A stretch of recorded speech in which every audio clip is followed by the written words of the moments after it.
ఈసారి Sankranti రాజకీయంగానూ heat పుట్టిస్తోంది. TDP Janasena పొత్తు ఖరారవడంతో ఆ పార్టీ అధినేతలు ఇద్దరూ ఇక జనాల్లో ఉండేలా కార్యాచరణ మొదలుపెట్టారు. మంగళగిరిలో చంద్రబాబు ఇంటికి పవన్ కళ్యాణ్ వెళ్లారు. నైట్ కి అక్కడే ఇద్దరు డిన్నర్ చేయనున్నారు. భేటీలో ఉమ్మడి మేనిఫెస్టో, అభ్యర్థుల ఎంపీ ఖరారుపై ఇరువురు నేతలు కీలకంగా చర్చించనున్నట్లు తెలుస్తోంది.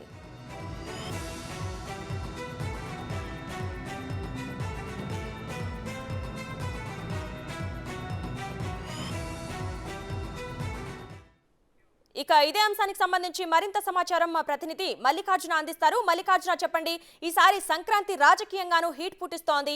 టీడీపీ జనసేన పొత్తు ఖరారవడంతో ఆ పార్టీ అధినేతలిద్దరూ ఇక జనాల్లో ఉండేలా కార్యాచరణ మొదలు పెట్టారు. దీనికి సంబంధించి పూర్తి డీటెయిల్స్ ఏంటి మల్లికార్జున?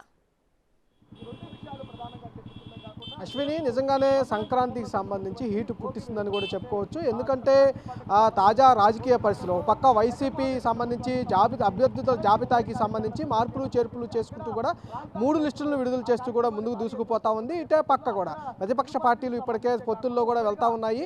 2 పార్టీలు పొత్తుల్లో ఉంటా ఉన్నాయి. దీనికి సంబంధించి ఇప్పటికే పొత్తులకు సంబంధించిన దానిపై కూడా ఎన్ని సీట్లు ఖరారు చేసుకోవాలి, ఎన్ని సీట్లలో ఎవరు పోటీ చేయాలి అనే అంశాలపై కూడా ఇప్పటికే ఇరు పార్టీలు ఒక నిర్ణయానికి రావడం జరిగింది. దానికి సంబంధించి అభ్యర్థులను ఎవరైనా ప్రకటించాలనే అంశంపై కూడా టీడీపీ అధినేత చంద్రబాబు, అలాగే జనసేన అధినేత పవన్ కళ్యాణ్ కూడా ఈ భేటీలో చర్చించబోతా ఉన్నారు. దానికి సంబంధించి కొద్దిసేపటి క్రితమే పవన్ కళ్యాణ్ నాదెండ్ల మనోహర్తో కలిసి కూడా ఉండవల్లిలో ఉన్న చంద్రబాబు నివాసానికి అయితే చేరుకోవడం జరిగింది. దానికంటే ముందు లోకేష్, చంద్రబాబు కూడా ఏదైతే సిట్ కార్యాలయానికి సంబంధించి చంద్రబాబు అన్ని కూడా 3 ప్రాంతాల్లో, ఇటు తాడికడప కావచ్చు, అలాగే కొంచెనపల్లి కావచ్చు, అలాగే గుంటూరు కావచ్చు, 3 కార్యాలయాలు కూడా వెళ్ళడం జరిగింది. అక్కడి నుంచి పూచెక్క ఏదైతే ఆయనకి సంబంధించిన సిఐడి ఏదైతే నమోదు చేసిందో 3 కేసులు ఉన్నాయో ఆ 3 కేసులకు సంబంధించి 3 కేసుల్లో కూడా పూచెక్కుతూ స్వయంగా ఆయన ఇన్వెస్టిగేషన్ అధికారులకు అందజేయడం జరిగింది. అది ముగించుకొని ఉండవల్లి నివాసానికి ఆయన చేరుకోవడం జరిగింది. ఆయన చేరుకున్న పావుగంట తర్వాత పవన్ కళ్యాణ్ అధినేత నాదెండ్ల మనోహర్తో కలిసి చంద్రబాబు నివాసానికి చేరుకోవడం జరిగింది. ప్రస్తుతానికి భేటీ అయితే ప్రారంభమైందని కూడా చెప్పుకోవచ్చు. ప్రధానంగా ఈ భేటీలో ఉమ్మడి మేనిఫెస్టోకు సంబంధించిన అంశాలపై కూడా ప్రధానంగా చర్చించే అవకాశం కనిపిస్తూ ఉంది.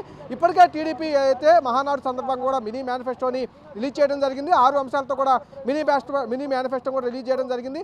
దాన్ని కూడా ఇప్పటికే ప్రజలకు తీసుకెళ్లడం జరిగింది. అంతేకాకుండా పొత్తు తర్వాత ఉమ్మడిగా ఒక మేనిఫెస్టోని రూపొందించాలని చెప్పి కూడా ఇరు పార్టీలు కూడా భావిస్తూ ఉన్నాయి. దానికి సంబంధించి 2 పార్టీలు కూడా విడివిడిగా కమిటీలు కూడా వేసుకున్న పరిస్థితి కనిపించింది. జనసేన తరపు నుంచి నాదెండ్ల మనోహర్ కమిటీని లీడ్ చేస్తూ ఉండగా, అలాగే టీడీపీ నుంచి ఎవరైతే యనమల రామకృష్ణుడు, టీడీపీ సీనియర్ నేత, పొలిట్ బ్యూరో సభ్యుడు, మాజీ మంత్రి, ఆయన లీడ్ చేస్తూ ఉన్నారు. ఇరు పార్టీల నుంచి మేనిఫెస్టోలు ఎలా రూపొందించాలనే అంశాలపై కూడా పార్టీలో అంతర్గతంగా చర్చించిన తర్వాత ఉమ్మడిగా ఒక కమిటీ సమావేశం ఇప్పటికే 2 దఫాలుగా చర్చించడం జరిగింది. 3వసారి అధినేతలు ఒక నిర్ణయం తీసుకున్న తర్వాత ఈ 2 కమిటీలు కూడా చర్చించిన తర్వాత ఒక ఉమ్మడి మేనిఫెస్టో కూడా రూపొందించి రిలీజ్ చేసే అవకాశం కనిపిస్తూ ఉంది. అంతేకాకుండా అభ్యర్థులకు సంబంధించి 175 నియోజకవర్గాల్లో ఎవరెవరు ఏ సీట్లలో పోటీ చేయాలనే అంశంపై కూడా ఇరు పార్టీలు ఒక నిర్ణయానికి తీసుకోవడం జరిగింది.